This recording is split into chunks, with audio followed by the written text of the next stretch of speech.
Narrator, Super, Los Angeles, 2025. Exterior, clay tennis court, day. A cell phone video shows Nadia, 34, dominating the tennis court. She steps up to the baseline, sweat glistening on her brow. Vishad, 42, narrates with pride. Vishad. That's my girl. Show them how it's done. Narrator. Nadia slams a forehand deep into her opponent's court.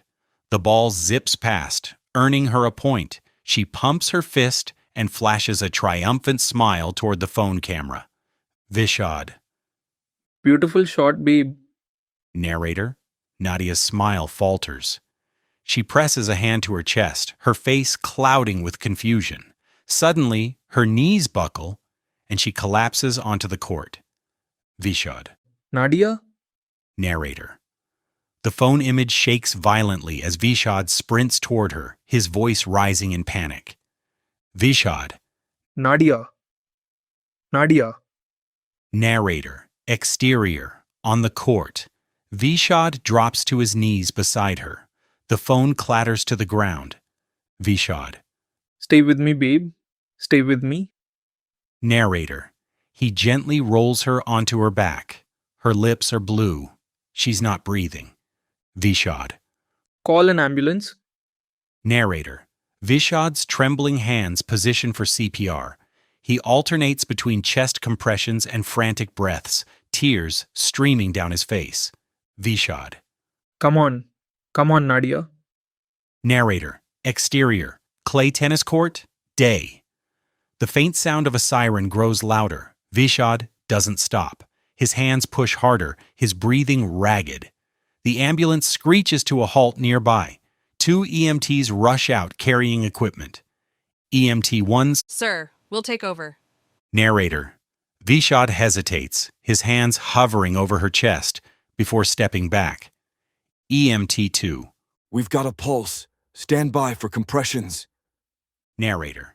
The EMTs work urgently. One performs compressions, while the other prepares a stretcher. EMT 1. Let's get her loaded.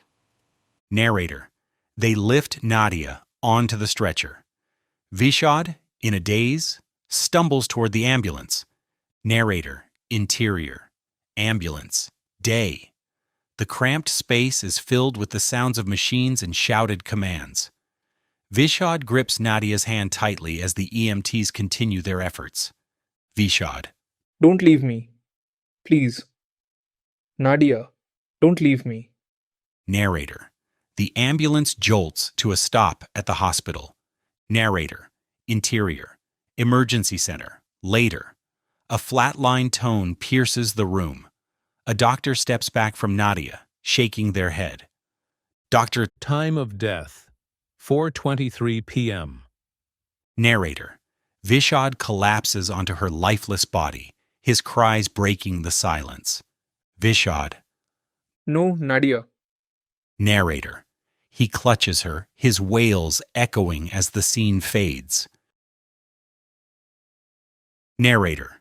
Interior medical suite. Dr. Sharma's office, morning. Dr. Sharma, 45, reviews notes on her tablet while Miriam Kincaid, 37, sits across from her. Dr. Sharma looks up from her notes. Dr. Sharma. You mentioned changes in your cycle? Narrator. Miriam sits up. Miriam. Yes, it's about 3 weeks. It's been that way for several months now. Narrator. Dr. Sharma leans forward. Dr. Sharma. And you've always been regular before? Miriam. Like clockwork since I started. Narrator. Dr. Sharma studies Miriam's face, noting signs of fatigue. Dr. Sharma. How are things at the Institute? How is your project going? Narrator. Miriam shrugs. Miriam. I think it's going okay, but my boss wants faster results. Dr. Sharma. Stress can definitely impact cycles, but let's rule out other factors. Narrator. She pulls up the symptom analyzer AI, entering data with practiced efficiency. The screen fills with possible causes. Dr. Sharma. I'm ordering a comprehensive panel. Hormones, thyroid, several other markers. Miriam. The AI suggested those. Dr. Sharma. Yup. Possible causes, suggested tests, possible treatments. You still need a human in the loop to make sure the AI makes sense. Miriam. I use some interesting AIs in my work. Dr. Sharma.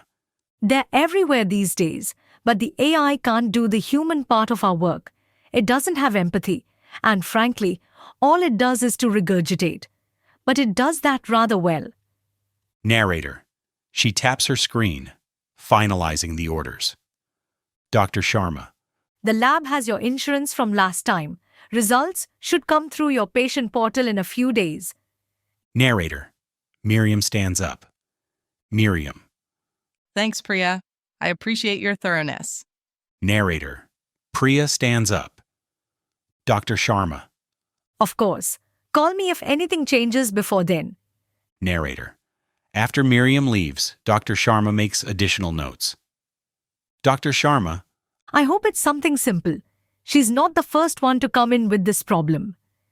Narrator. Exterior. California Institute campus, midday. Miriam strides purposefully along the concrete walkway, her lab coat catching the breeze. Sam Ellis, 29, black, her computer expert, trails behind her. Miriam glances back. She sees that he is hunched over, hand on his chest. Miriam's Sam. narrator. He doesn't respond immediately. Miriam rushes back to him. Miriam's Sam! What's wrong? narrator. Sam is breathing heavily. Sam. Just need a minute? Narrator. Miriam looks concerned. Miriam. How long has this been happening?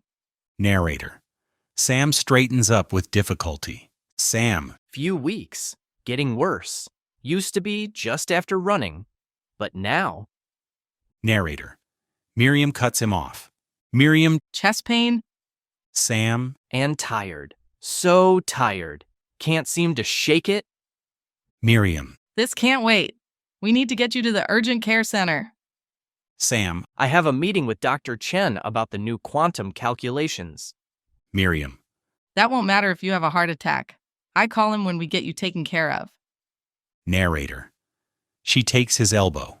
He doesn't resist her help. She speaks soothingly. Miriam. We'll figure this out, Sam. Narrator. Urgent Care Center, midday. The waiting area is crowded. All the chairs are filled, and there are a dozen people standing who are waiting to be seen. The receptionist, Lisa Gallegos, 30, efficiently manages multiple tasks behind a plexiglass partition. Narrator. Miriam speaks in her doctor voice. Miriam. I'm Dr. Kincaid from the Institute. My colleague is experiencing chest pain and shortness of breath. Lisa. Do you have his ID? Narrator. Sam passes her his badge. Lisa scans it and passes it back. Lisa. What symptoms is he having? Sam. Chest pain, fatigue, hard to breathe. It's been getting worse for the past several weeks. Narrator. Miriam holds up one of Sam's hands. Miriam. He's also showing signs of peripheral cyanosis. Narrator. Lisa looks up sharply, reassessing the situation. She picks up a microphone and makes an announcement. Lisa. Code blue. Narrator. A medical assistant appears with a wheelchair. Medical assistant. Sir, please sit in the chair. We'll get you started with BP and EKG right away. Narrator. Sam looks embarrassed. Sam. I can walk. Narrator. Miriam speaks firmly. Miriam.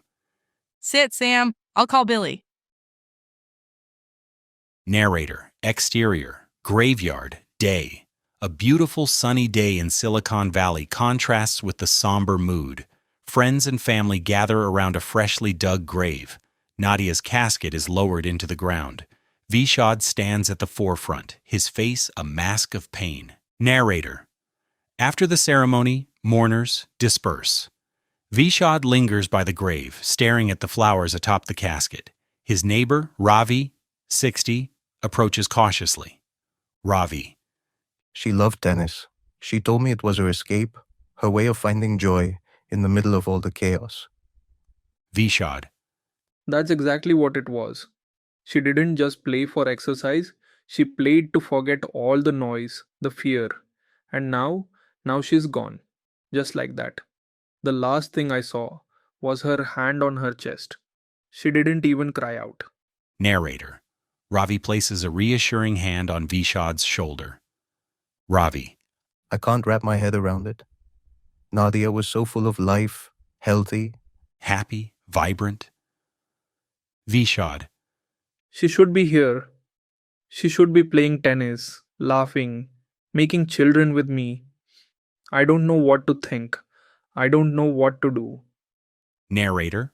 Ravi glances around, lowering his voice. Ravi. Listen, I wasn't going to say anything, but my brother lost a co-worker 2 weeks ago. Same thing. And last week, my wife's grandmother passed at a clinic out of nowhere. Something is wrong, Vishad. And I think it's the vaccines. Narrator. Vishad freezes, his eyes narrowing. Vishad. The vaccines? Ravi. I had a friend who dropped dead, and I knew he had just been vaccinated. Too many people are just dying suddenly. It doesn't feel right. Narrator. Vishad stares at the grave, his jaw tightening. Vishad. I need to know. I have to know. Narrator. Ravi grips his shoulder, their shared grief giving way to quiet resolve. After a moment, a well-dressed man, Anjay, 50, approaches with measured steps. Anjay? Vishad? Narrator. Vishad turns, blinking back tears. Vishad? Yes? Anjay? I'm a friend of Nadia's family. My name is Anjay. I deeply regret meeting you under such heartbreaking circumstances. Vishad. Thank you for coming. I'm Vishod. Narrator. Anjay looks at him intently. Anjay. You're searching for answers. Vishad. Yes. If you know anything, please tell me. Narrator. Anjay reaches into his pocket and hands Vishad a book. Anjay. There's a man you should know of. Ted Dodd. He's a brilliant researcher. He's been studying cases like Nadia's. He wrote the book I just gave you about it, Cause Unknown. It's all about people dying suddenly. Narrator. Vishad takes the book, gripping it tightly. Anjay. Read it. It might not bring you peace, but it'll bring you closer to understanding. Narrator. Anjay clasps Vishad's arm, then steps back, allowing him space. Vishad stands frozen, staring at the book cover, the weight of the moment settling over him. Narrator. Super. 2021. Narrator. Interior. Prestigious Law Office, HR Department, Day. The office is sleek and corporate, its polished glass walls reflecting a cold professionalism. Jenny Montoya, 30s, steps into the HR office. The HR administrator, 40s, sits behind a pristine desk, a folder open in front of her. Jenny takes a seat, her expression wary but firm. HR admin. Jenny, thank you for coming in. I assume you know why we're having this meeting. Jenny. I have a pretty good idea. HR admin. We need proof of vaccination. As you know, it's a company policy now, required for all employees. Jenny. Required to keep my job, you mean? HR admin. It's about ensuring the safety of our staff. We want everyone here to feel secure. Jenny.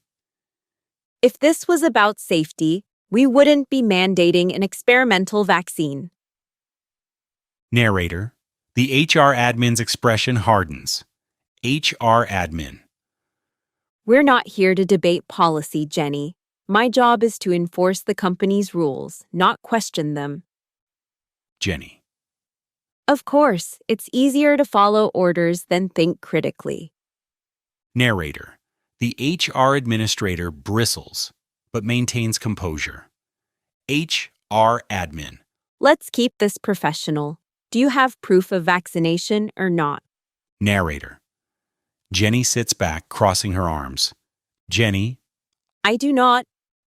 Narrator. A brief silence. The HR administrator clicks her pen and jots something down in the folder. HR admin. Then I'm afraid we have no choice. Your employment will be terminated, effective close of business tomorrow. You'll need to clean out your desk today and hand over all materials to your manager.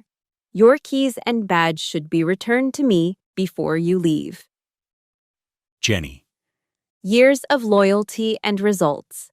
All wiped out because I won't comply with a policy that's not even about the law. HR admin. It's not personal, Jenny. Jenny. It's always personal when you're the one losing your livelihood. Narrator. She picks up her bag and slings it over her shoulder. Jenny. Good luck with your safe staff. Narrator.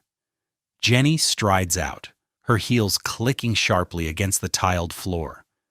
The HR admin exhales and looks down at the folder, her professional mask faltering for just a moment.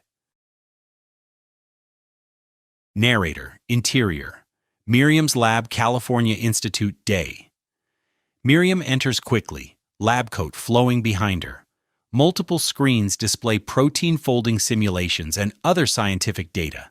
She drops into her chair and opens the symptom analyzer AI. She types in Sam's symptoms.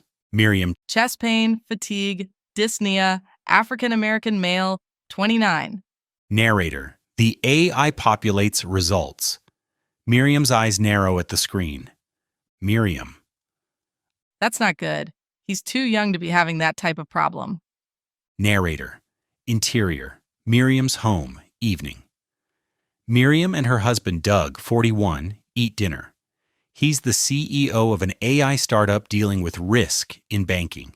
He's a Stanford MBA and has been the chief risk officer in a bank that deals with VCs and startups. In the background, we can see their great room with a view of the valley. There's a baby grand piano in the great room. Doug. How was your day? Narrator. Miriam finishes chewing before answering. Miriam. Mostly routine. Doug. What part of it wasn't routine? Miriam. I saw my gynecologist because my periods have changed. She ordered some tests. Then at lunch, I noticed that Sam was having trouble keeping up with me as we walked back to the institute. He was having chest pain and shortness of breath. Doug. You look worried. Miriam. Not so much about myself because the doctor said I'm still within normal limits. I'm more concerned about Sam because he is too young to be having that sort of problem. Narrator. Doug takes a sip of wine. Doug. Hopefully it won't turn out to be serious. How's your work going? Miriam. Pretty well. I'm getting to be pretty fluent in the PIMO program. It's helping me think better. Before I got that, it was taking a long time just to establish some basic facts about a protein. Narrator. Miriam pauses, thinking. Miriam. How are things in startup land? Doug. Things are pretty normal if crazy is normal. If I knew then what I know now, I might not have started this project. Some days I miss working in banks, but it would be boring compared to what I'm doing now. Narrator. Miriam leans forward, her fingers entwined. Miriam. Do you ever think about quitting and going back to a bank job? Doug. Some days I do. But managing the risks of derivatives is really important. My expertise is the critical piece of the whole project. Plus, my investors have put quite a bit of money into it. I'd be a real jerk if I walked away from it. Narrator. After they clean up, Miriam goes into the great room and sits down at the piano. She flips through pages of music, finds one she wants to play, and starts playing. Miriam. Nothing electronic could ever sound this good. Narrator. Interior. Doug's workshop evening. Doug likes to make things using traditional Japanese woodworking techniques. There are no power tools in his shop, only the hand tools that a Japanese craftsman would use. There are some finished pieces lined up along the wall and racks of lumber for future projects. He got interested in woodworking when a banking job took him to Japan for a year. Narrator. Doug marks a piece of wood, puts it in a vise, and makes a careful cut. Doug. The cut starts in the mind. Narrator, interior, working class gym, morning. The gym hums with energy. Old school equipment clanks in the background as a group of guys pump iron in the corner, their banter blending with the faint sound of news on a mounted TV. The lighting is dim but warm, with sunlight gleaming through the windows, highlighting dust motes in the air. Jenny ties her running shoes at the base of a treadmill. Jenny? I miss my old gym. I can't even afford this much longer. Narrator. She glances at the TV for a moment but doesn't pay much attention.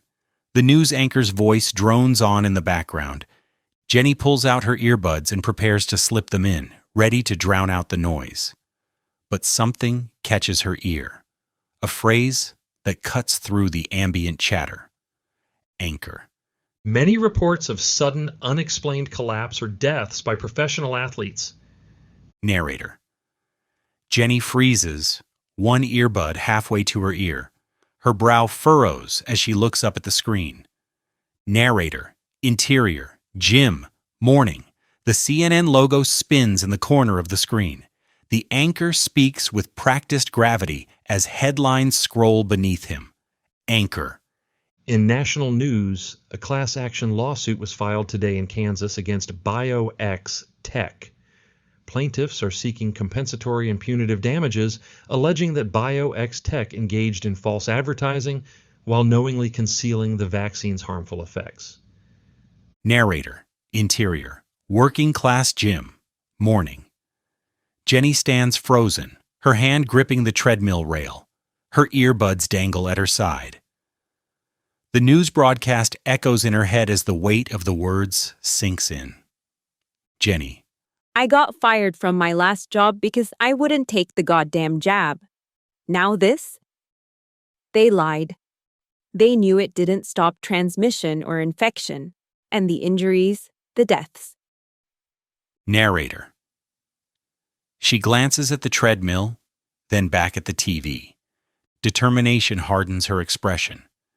Jenny grabs her bag and strides toward the exit, skipping her workout entirely. Narrator, interior, Jenny's office building, day. Jenny walks into a modest but well-maintained office building on Wilshire Boulevard, just a few blocks from Veteran Avenue. The hum of activity surrounds her as she enters the elevator. The old elevator creaks as it ascends. Jenny watches the numbers light up, her mind racing. Jenny.